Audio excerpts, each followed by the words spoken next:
Like never before, mental health management became more critical globally due to coronavirus pandemic, which negatively impacted in the world's socioeconomic and governance order. But in Nigeria, the pandemic has only made things more complicated, what many experts described as consistent neglect of mental health care subsector of successive administrations in the country. Apart from the challenges posed by an archaic legislation governing the management of mental health and the very poor budgetary allocations and releases by the government, the socioeconomic hardship faced by many Nigerians has increased the mental health burden above tolerable levels in the country. For instance, even before the outbreak of the pandemic, statistics from the World Health Organization had indicated that 1 in every 4 Nigerians, that is an average of 50 million people, are suffering from a mental illness. Now, joining us to discuss this is Maimuna Ummi Abdullahi, popularly known as Coach Didi. Good morning, Maimuna, and welcome to Daybreak Extra. Thank you. I'm happy to be here. Okay, so just before, while we're about to start now, we would like you to tell us what mental health is all about. Because in Nigeria, when you talk about mental health, the first thing, people think about is a mad person, someone who is, insane or something. But what is mental health? Well, simply put, mental health is basically how you feel, how you think, and how you behave. How you react to things happening around you, to change, how you handle stress, and then how you contribute productively to society. If you cannot do all these things, then you have a mental health challenge. So it's not necessarily madness. Wow. Anything that makes you incapacitated, you cannot function properly, you cannot think, you cannot eat because you're worried about something over a long period of time, becomes a mental health issue. Wow. All right. So now, are there types of mental health, Illnesses? yes, conditions? Yes, there are. There are different kinds of mental health Okay, illnesses. Can you tell us Well, what the they most are? popular one is anxiety, depression, even substance abuse. Well, there's a debate going on whether substance abuse is a mental health issue, but sometimes mental health illnesses lead to substance abuse. There's also bipolar disorder. We have sleep insomnia. We have eating disorders. Sometimes obesity is actually a mental health issue because it's more of psychological. And then we have PTSD, which is one very common one, PTSD. Yeah. There's so many. Okay, so when you talk about the likes of, anxiety, a lot of people seem to feel it's just a name, but it is, a normal feeling that everyone feels. So how is that, a mental health challenge? Well, you see, there's a difference between anxiety and worry. Okay. We all worry. You cannot be alive and not worry. You must worry about something, right? So worry, it's okay, it's natural to worry about something. But when you begin to worry and it becomes excessive, that affects the way you function as a person, then it becomes a mental health illness. Maybe because you're worried about something so badly that you cannot get out of bed. You cannot eat. You cannot sleep. You stop going to work, or you cannot function at work. Anything that affects the way you think, you feel, and you behave becomes a mental health issue. So just like you said, anxiety is almost like worry. Would you say there is a thin line between being stressed and being depressed? Because people often, once something starts going sideways, people just find it easy to say, I'm depressed. it's like saying I'm tired for some people. So would you say there's a thin line between being stressed and being depressed? It's not a thin line. They are two different things. An anxiety itself is actually excessive worry. Now, being stressed, my sister, who is not stressed? We all are stressed. In fact, I keep saying it everywhere. You cannot live in this country and not be stressed. You are stressed about everything. Yeah. You're stressed about power, water supply, school fees, feeding. You're stressed about everything. So we are stressed.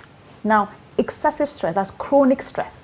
You see, when you are stressed, the body reacts. Your heart beats faster. So it pumps more than usual. They become like hyperactive. Yeah. That's the state of being stressed about something. Sometimes you have headaches, and then it affects your mood. You cannot eat, you cannot sleep.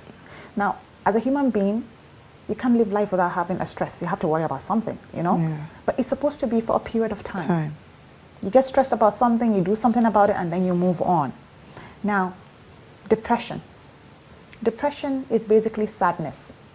So it's not stress. Stress is different, depression is different. Depression is actually linked to being sad. Okay. Who is not sad now, my sister? That's We not get a sad. question. You know, People, we get because sad. people get sad often. Something happens, you get Yes. sad. I am sad right now.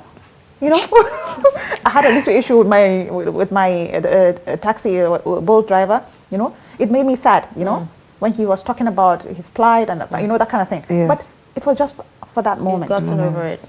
Some things happen between me and my kids that makes me It's sad. sad. You know. Now, but when you are sad for 2 weeks straight, in those 2 weeks, you know, there are times you are sad, then you see fine food. Like me, if I see food now, I smile, right?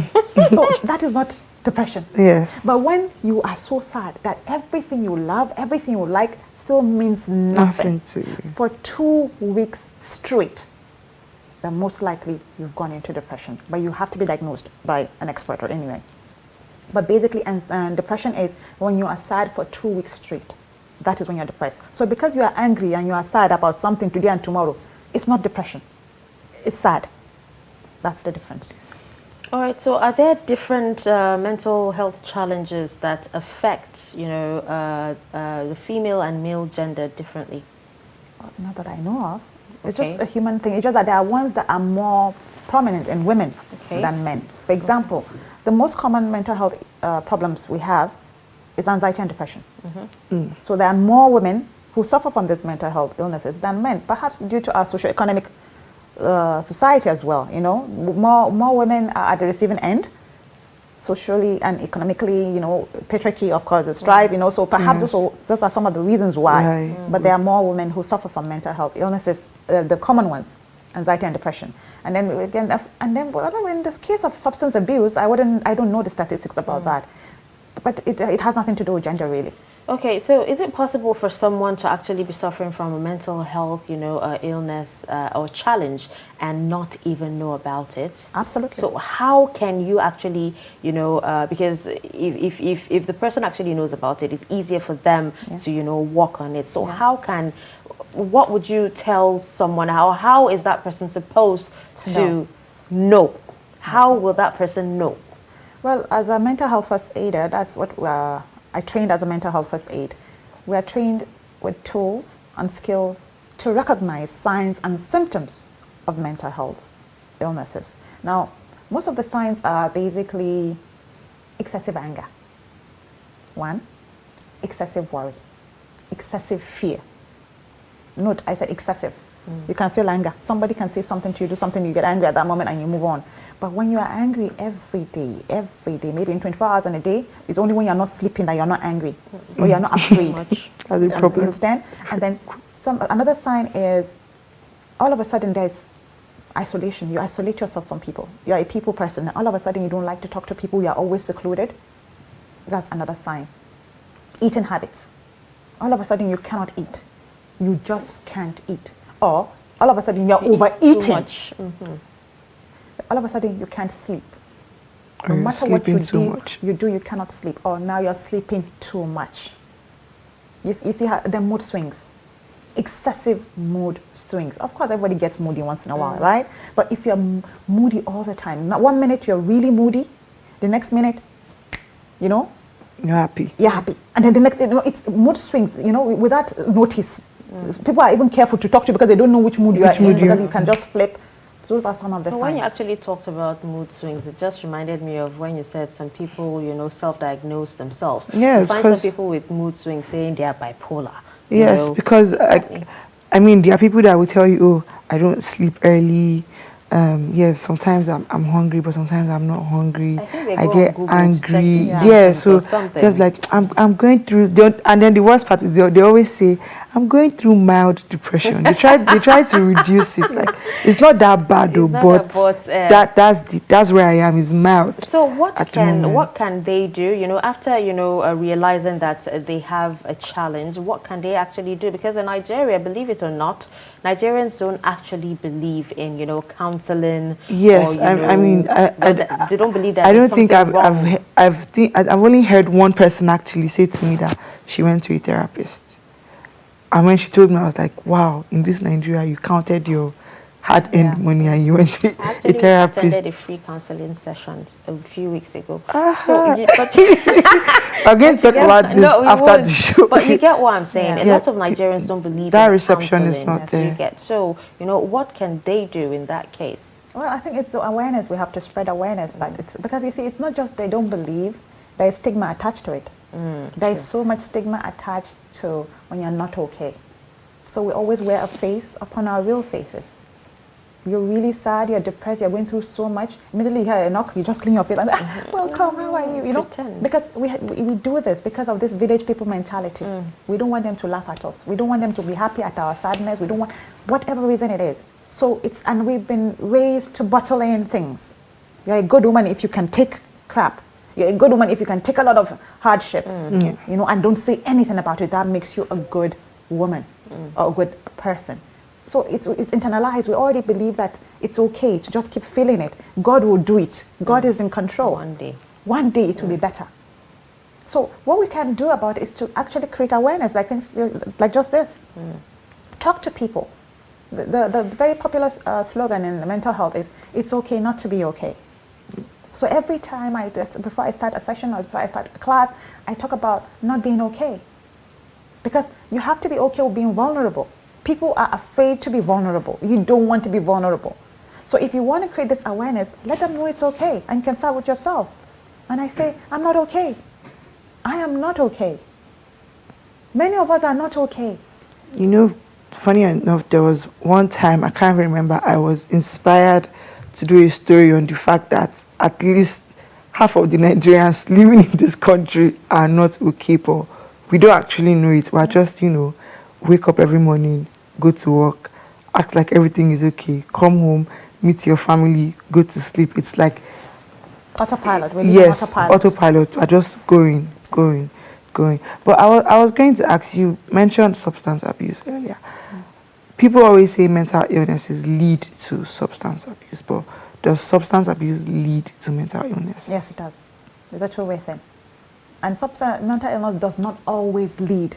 Yeah, because I was going to ask, because there's this rumor that you have CEOs and the rest, they are always deep into illegal substances, but they seem to have their act together. You see them at meetings, they speak so well, they explain what they want to say. You see them in public, they are composed. You see them with their family, everything seems all right. So how come it's able to affect one person, but then the other person looks like they are doing totally fine? Well, you see, that's the same thing, totally fine. That's what you see. You don't live with them 24/7. You don't know what their families see, right? So it still boils down to what we project or what we show other people it is. It's not necessarily okay, like that. And then you see addiction, there are different kinds of addiction. Some people are so addicted that they cannot function without it. Even when they take it, they are so wasted, they cannot function. And then there are some, I think, social addiction addicts, that once in a while. And then they move on. So and then of course, we're all different. Perhaps the way the body, the mechanism in your body, the way you takes it, I'm not sure, honestly. I did do I'm a substance abuse coach, but I always say it's always, I think one of the best substance abuse coaches are those who have taken substance, because it's easier for you to relate. So when I do classes on substance abuse, I bring more other coaches who have actually gone through it, because the whole idea of coaching and counseling is for you to relate, to see that, okay, she understands it because she went through it. Help them learn from your mistakes. Thank you. So I really can't talk much about that because All right, so can you tell us a bit more about, PTSD, that's post-traumatic stress disorder, because I feel a lot of Nigerians are actually suffering this without even knowing. No, the ones Nigerians are claiming to suffer now is ADHD. They're claiming. Claiming. I know Nigeria, because when you talk about the insecurity in most parts of the country, what should I say? And then the violence that goes on every day. 4 in 10 people have actually, witnessed, insecurity or violence, growing up, even talking about domestic abuse, growing up and all that. So just tell us a bit more about that. Well, PTSD is basically an anxiety disorder. It's let me just explain it. It is when somebody has either experienced or witnessed a traumatic event. Now, people always misunderstand it, thinking that for you to suffer from PTSD, it has to have happened to you. No, it doesn't have to happen to you. If you even witnessed it, it's traumatic It's traumatic enough. So, and then when you witness this thing, you can't move past it. That's basically what it means. You keep reliving it. And then when there's a trigger is anything, any stimulus that makes you react and it kind of brings a flashback of that same event. You start feeling as if it's happening right there. And then you start to react as if to defend yourself anyway. So that's basically what PTSD is. It's anxiety disorder, ongoing. It takes years. You can live with it for so many years, and then you still function. And you see why I said this? Because, there's some things that when you just think about it, it just triggers, that old memory. It's not a memory. It might actually be, like you said, the stress disorder. Do you get? And sometimes you might actually forget, but then something would just trigger but you. once you react to it, sometimes, when it comes to memories, you just think about it and just, it passes. But once you react to it in that moment, even years after, that makes it a disorder. But what can one do? Is therapy enough? Well, you see, I'm a mental health first aid. You're supposed to see a psychiatrist. Wow. So you can't just talk about it and then... No. I don't think. And I think they even have you go through medicine therapy, for it. sometimes even medication. Yeah, they have medication for it. But there has to be tests. An expert is supposed to test you and do. It's a process. But PTSD is real, really. It's real. And like you said something about the trigger, and that's why you see something happens. One to you is waiting. What do I do? One tiny thing, and then you see the person going all over the place. Yes. Sometimes it's PTSD. She is because that thing that is nothing to you is triggered something for her in memory. True. And that's how it works. Okay, so I'd like to ask, could you specify what age group of people you attended to as a mental health coach? There's a particular reason why I'm asking. Well, there's something I did, a training called ACEs. I think I talked about it here the last time, Adverse Childhood Experiences. Well, I basically work with kids between the age of 8 to adulthood. Okay. But from the age of 8. 8. Because I was going to ask that, do you believe that children, like young children, I'm speaking maybe 10 below, suffer from mental illnesses? Absolutely. Because most times there's the perception that it's when you're older, based on stress and the rest, but a child as young as 10, 9, 8, younger than 10 could younger than 8 could be can suffering have mental health illness. Like I told you, see, when you understand the definition of mental health, it's how you think, feel, and behave. I usually give an example when I do trainings. Let's say let me respect myself. No, I'll just climb this table now. If I just climb this table now like this, all those what would you think? Mad woman. Crazy. It's crazy. Why? Because at my age, I'm not supposed to climb on the table. But if a 4-year-old boy comes here and climb on this table, we all say, oh God, oh cute. He's playing. Because for his age, he can stand on the table. So anything you do that's abnormal, how you think, how you feel, and how you behave, that's not the norm. It shows it's a mental health issue. Now the degree varies. So with children, how do you handle that? Because it's sensitive. Yeah, it is. Now most times, with children, it's basically more of assessments. You do assessments, and what we do most of the time is cognitive behavioral therapy, CBT. Yeah. So it's more of talk. Why do you feel this way? It's questioning, strategic questioning. Why do you feel this way? And when you do that, how does it make you feel? And when you feel that way, what you do, it's basically questioning. But most importantly, we come from a place of no judgment. There's a time you're talking to someone and you see judgment all over their face. Yes. And then you don't feel comfortable sharing. So we come from this place, no judgment. Whatever you say here remains here. And that's why I usually have problems with the parents. Like a parent would tell you, okay, I notice there's something going on with Mike. I don't know what it is, but I know there is a problem. So okay. Now I need you to understand something. If I'm going to work with your child, you have to agree with me. I need to create rapport, build trust. Your child has to trust me. And your child trusting me means I cannot tell you everything the child tells me. And they have a problem with that. I said, then how do you expect it to work? If whatever because there are things you tell me, please don't tell my parents. Yeah, but it's like doctor-patient confidentiality. And they tell you, no, well, they are the parents. And so then the whole purpose is defeated. Because if the child doesn't trust me, you've lost him. Because he will not say anything again. So are you comfortable with me? Do you trust me? If you do, then let me do this. But even then, before we even start the session, I tell them, there are only 3 things that you would tell me that I will have to break that code. 1, if somebody is hurting you in any way, physically, sexually, emotionally, if somebody is hurting you, I must tell. I'm obliged by law to tell. If you are hurting somebody else, I must also talk. If you are planning to hurt someone or hurt yourself, I'm supposed to speak out. Other than that, you have my absolute. Okay. Right. All right. So just before we go on a quick break, now we talked about the children, suffering mental health. What about the parents? Is it possible for parents to actually be good parents, even while they're suffering from a mental health challenge? That's tough. Because you see, the thing is, I'm a parent, and I know how many times I have projected my insecurities on my children. I know how many times I have allowed how I'm feeling about a certain, just lash out at the kids. So I don't think per se it makes you a bad parent, because we keep saying in NLP, neurolinguistic programming, separate the person from the person's behavior. But I can tell you this, the parent mental health directly affects child mental health. You see kids grow up and have certain behavior most of the times. Like when I go to school, I consult for schools, and they call me and say there's this behavior this child is depicting. Do you know when you go and do your assessment, it's from the home. A child is like a sponge. Whatever they see is embedded in their subconscious mind. Automatically it just goes in there.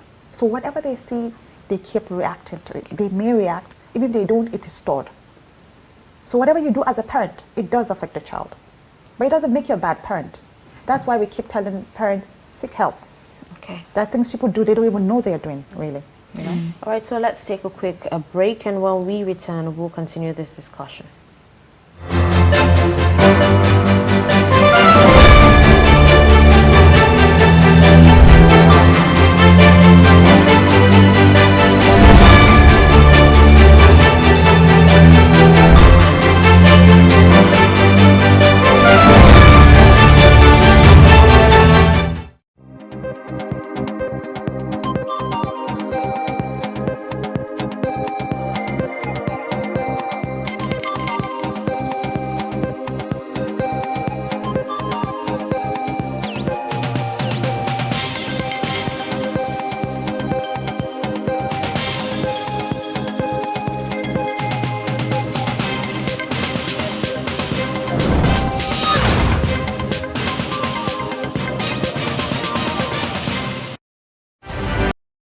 Welcome back on the show. We're still here discussing mental health and its implications. In the studio with us, we have Coach Didi. Hope you're having a great time with us. Our questions are intriguing enough for you. Okay, so I have a question to ask. Do you think another reason people shy away from mental health in Nigeria is because of expenses? Because I've heard people say, oh, they want to see a therapist and the money they give them per hour, it's not comfortable for them. So they rather just go to Google and say, okay, I can't sleep, I can't eat, depression, try and sleep, try and eat. That's the solution for me. So yes, would you say? Yeah, well, it is expensive, but not all coaches and therapists are expensive, really. Not everyone is expensive. No, I'm just saying, like already in the Western world, it's an idea they are open to, so they don't mind paying for it. But in Nigeria, before you accept that, oh, something is wrong with you, it's already a challenge, then you now carry yourself to the hospital, and then they're like, oh, you have to pay this amount. And then Nigerians, we can be funny. Next thing you tell yourself is, but I'm not even mad now. It's not like I'm mad. Do I need to pay this money to see this person? Money so that's what I'm saying. Money I can use to chill, or I can use and like buy something that will make me happy. When I talk to people, when they say therapy is expensive, it's a mindset. Because the same person who tells you she cannot pay 50K for therapy, we'll buy Holland, 100K.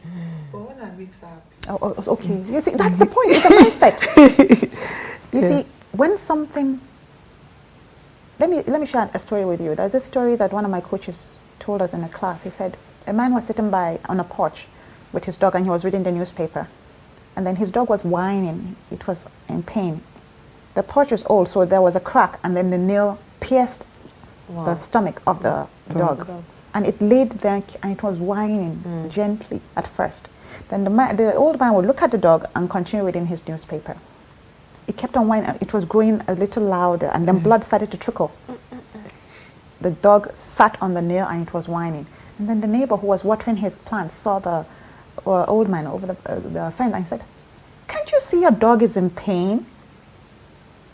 He lifted his glasses and looked at the dog, and he looked at his neighbor, and he said, "It's not hurting bad enough. Because if it did, he would simply stand up." He sat on a nail. It's hurting. He kept sitting on the nails. Wow. That was profound for me. And that is exactly the mindset of many people. Yeah. It doesn't hurt bad enough. When it does hurt, you will pay anything to find peace. I love that story. Very, very powerful. Honestly, I'm going to pay for counseling. I will put my money for counseling. Can we relate that to Nigeria? All right, so moving on. Is it possible that for children now, we're still talking about children, is it possible that a developmental delay in children is attributed to a mental challenge? For example, if a child ought to have started speaking at the age of 5 but can still not talk, a child ought to have started walking at the age of 1 but still cannot walk even at the age of 2 or 3, or doesn't communicate with classmates. Exactly. Yeah. Can that be related to some form of mental health? No, I don't think you can just, it's too vague. You have to have an assessment. It doesn't work like that. If a child is going through anything, you have to assess it first. So I cannot say it could be, and it may not be. It could just be the child is a late bloomer. But like I told you in ACEs and adverse childhood experiences, it does affect the development of a child because it's in the brain. Trauma basically means injury to the mind. Imagine a cut on your skin. Now imagine a cut in your brain. It's within your head. You cannot explain it. Nobody can see it. But you know it's there. But you know it's there. And then we have something called the trauma response. And I think I spoke about it the last time. The trauma response is how you react. It's like default. You either fight, freeze, or flee.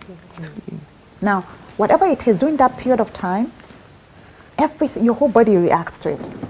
Your heart beats faster. You begin to sweat perhaps. You begin to shake. But most importantly, your heart beats much faster during that state. And that state is not supposed to last long. Before whatever it is you're going through, you get over it. So imagine a child who is going through something traumatic every day or every 2 days. So when your heart beats faster, of course, it's pumping more blood. If you're supposed to pump maybe some pints of blood, I wouldn't know how many, it's pumping much more. So the heart of that child will be different from the heart of a child the same age who is not going through any kind of traumatic event. So it does affect the development of a child.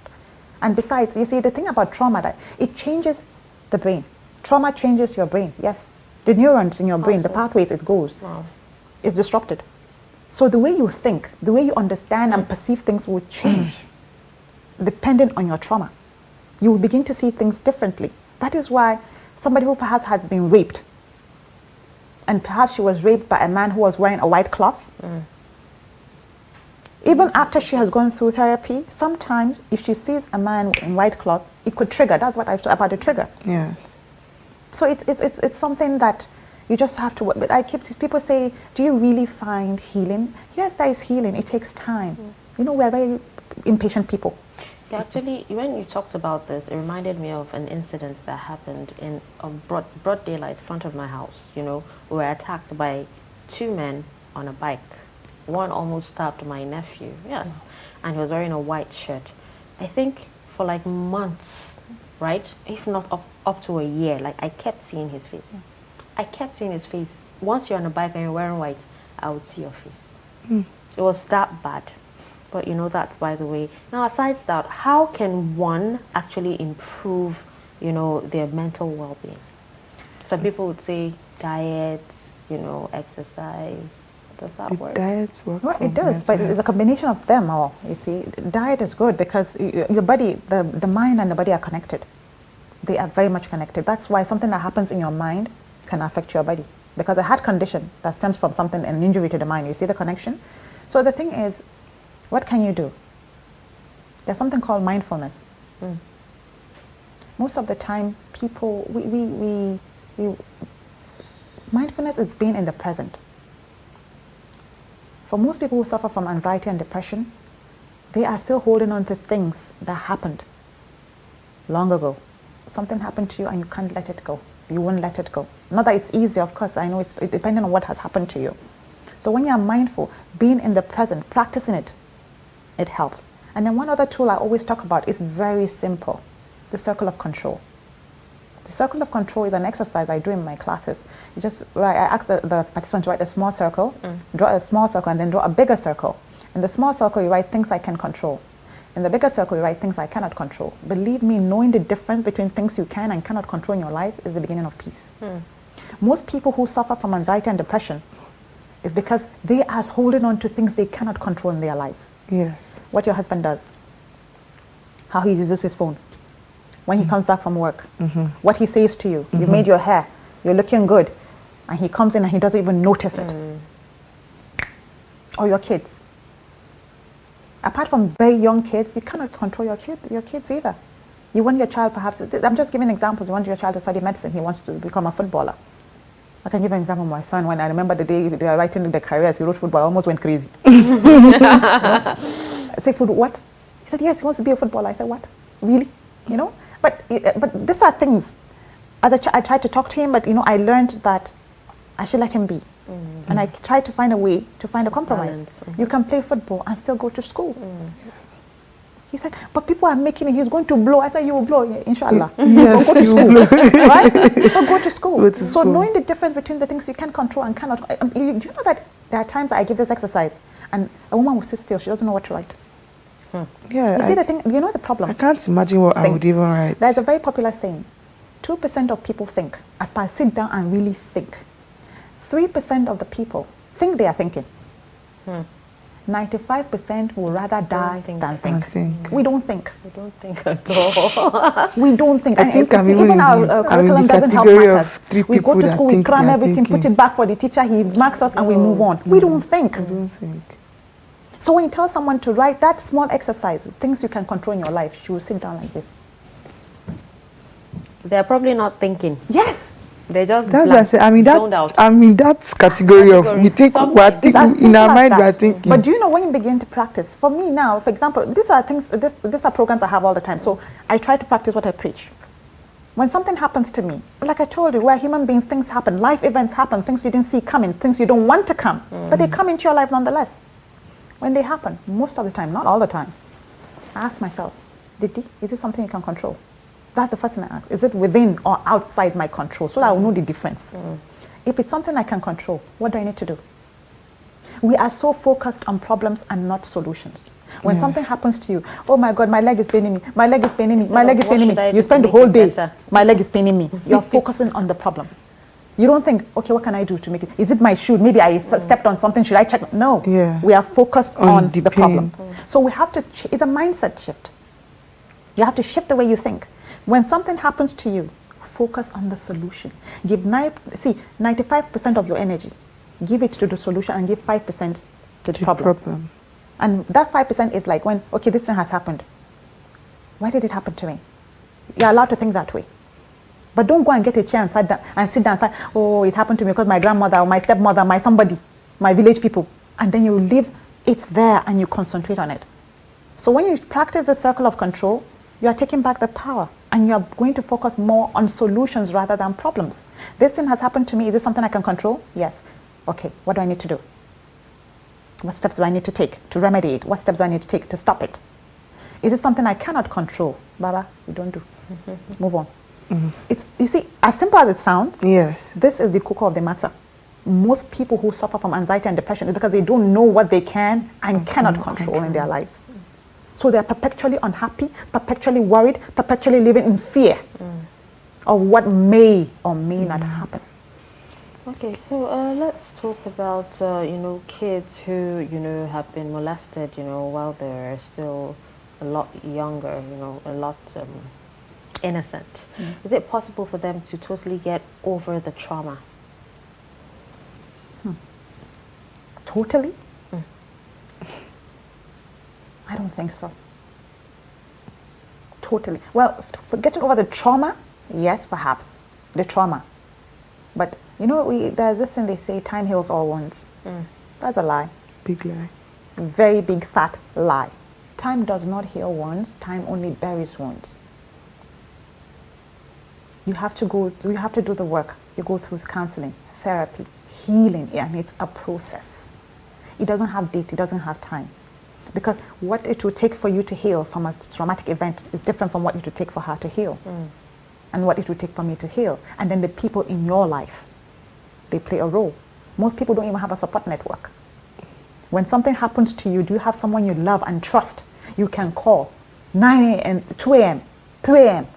and tell them this is what's happening to me, and perhaps cry your heart out, and that person will hold you and tell you it's going to be okay? Do you have that kind of person in your life? No. It's part of the process of healing. So I cannot tell you that it will go, because like I said, there's always a trigger sometimes. But sometimes it's mild, sometimes it's not as mild. But so are you saying it's not possible to actually self-heal?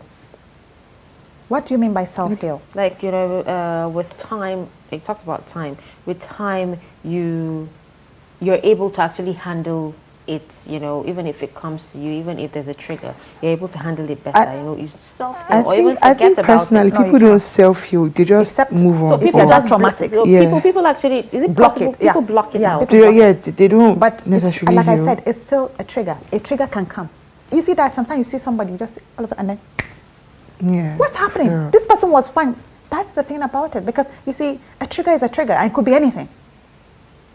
What you're advised to do is go through the process of healing, go through the process of therapy. Now, therapy is not necessarily because there's self-help. That's why I wasn't sure whether you meant self-healing or self-help. There are people who have, going through self-help, but it's also a process. It takes time. It takes time and it takes dedication. But there has to be a level of self-awareness to even to do that. You have to be aware to a certain level to even take steps to do that. It's not something you can wish anyway. You can't wish it away. I was going to ask you, when you spoke of was depression earlier, I said excessive fear, excessive sadness. Yes. What is excessive crying? Because there are some people who don't know how to speak up. They don't know how to fight back. They just cry. Like it's their own way of releasing whatever pent up anger they have. Is that also some form of disorder, or it's just a behavior? Yeah, I've never heard of that anyway. Well, anything in excess that affects the way you think, feel, and behave is a mental health issue. So if it affects the way you think, feel, and behave, then it becomes a mental health problem. But I think, the people that I call them emotional. I am an emotional person. I remember as a child, when I had a fight and you called us to come and explain, I would start to cry. Because my emotions run really high and I burst into tears. That doesn't make me mental, that's not a mental health issue. That's emotions. But if you cry every day, there's a reason for cry. There's a reason for your cry. Except if there's a medical condition that I don't know about, that the glands are working against you. But if you cry every day, there has to, because for you to cry, you're letting out something. What are you letting out? So there's a reason for it. So, but once you let it out, because for some people, when some things happen, not everything, some things happen and you get really angry, but for some things, once you cry it out, you forget about it. You feel better. You feel better. You feel better. Yes, you feel better. Is that part of the self-help or self-healing? Well, I think it's our nature. I think it's a human body. I think I once wrote there's this post I do daily to people on my broadcast list about tears. Because many people feel tears, crying is a sign of weakness. Yes. The glands are there for a reason. That's why God created it. Tell when that you to cry. the men. Sister, let me tell you something that happened. I remember my son, he's now 16. He once came back home and told me, Didi, you always told me that it's okay for me to cry as a man. But my friend, this is when he became, I think he was 15 when he came to meet me about that. But my friend told me that no, men don't cry. But you told me that it's okay to cry. You see how society is for what's our science, my guy? Yes, sir. Because we live in a society where we raise men to be hard-hearted, strong, show no empathy. How is that okay? That's And a I asked disorder. him, I said, do you feel pain? He said, yes. Do people say things that hurt you? Do people do things that hurt you? He said, yes. And when they do that, how do you feel? He said he feels like crying. I said, then why do you think it's the wrong thing to do? Exactly. I said, yeah, guy, I don't expect you to start wailing and shouting all over the place. But I expect that if you feel that way, tears can trickle down your eyes, and it's okay to do that. Now we have to raise, I keep telling women, look, we have to raise these men. Our kids, It's very important. we Very have to raise the important, men of our yes. dreams. I say it and they laugh. I say, yes, that man of your dreams, that M&B you were reading, that man Mills that and Bones. is Mills and Bones, that tall, sensitive guy. So that raise can him. handsome. Tall that, okay, he may not be tall and dark and handsome, but whatever it is. I said, raise that man. Yes. Raise men with empathy. Our culture makes it hard. Most of our parents and even older people were not raised that way. They were raised in a certain way to show no empathy, show no fear, show no emotions. And how is that working? We up. We up. They are strong-minded, strong-willed. So just before we wrap up, can you talk about postpartum depression? Because you're talking about how, a woman will carry her child for 9 months, Yes, just to meet that child. yeah. And then when the child comes out, you don't even want to touch the child. Yeah, because we had a story of a lady who gave birth to a child with one leg. So yes, so it's... I can tell you that it's real. Okay, society told her to be ashamed to to have ashamed that kind of child child. with disability. So That's how it works. Postpartum depression is real. And like most things around us on mental health, it's not common. People don't even know.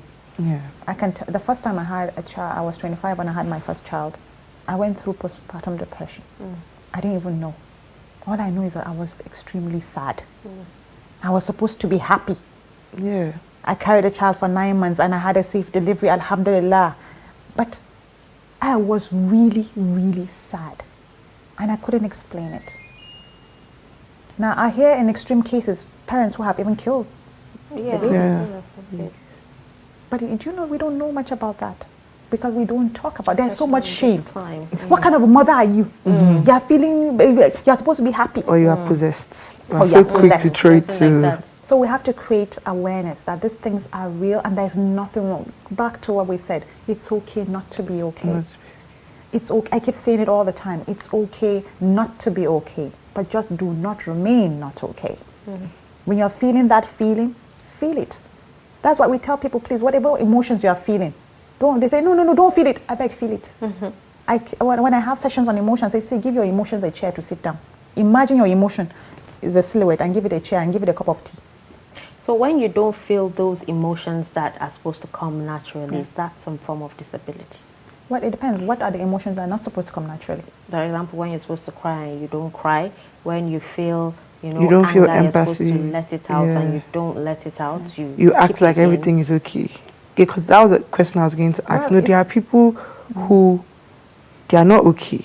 They know they are not okay, but they put in the effort to appear as okay.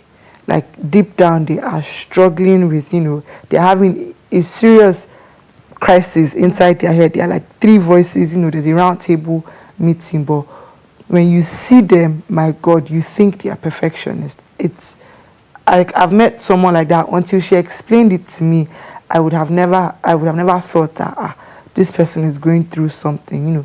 She comes out all out, work ethics, everything looks okay, but in her head, it's like 1,000 voices are speaking to her. But it's back to what I told you already. There's so much stigma attached to it. You are looked upon as less, and people are unkind. People can really be really unkind. Yes. Who wants that? So until we create awareness and we make it okay for people to express themselves, to say that, look, I'm not okay today. Until we do that, people will still pretend to be okay. That's why we should have forums like this more often, to create the awareness that it's okay not to be okay. Well, okay, so you've heard that, from Coach Didi herself, talking about mental, health challenge and its implications. She has actually said quite a lot. If you were not, or if you did not actually start, watching when she started, you can actually, join us on, you can watch back on YouTube. Yes, we're on YouTube, Trust TV. And you can, play back everything she has said. Really, really deep, I tell you. Very Thank knowledgeable. you so much, Coach Didi, for joining us on Daybreak Extra today. Thank you. Really It's an honor to appreciate be it. Thank you. All right, so we'll take a quick breather, and when we return, it'll be time for something else, something fun. Yes, so stick around.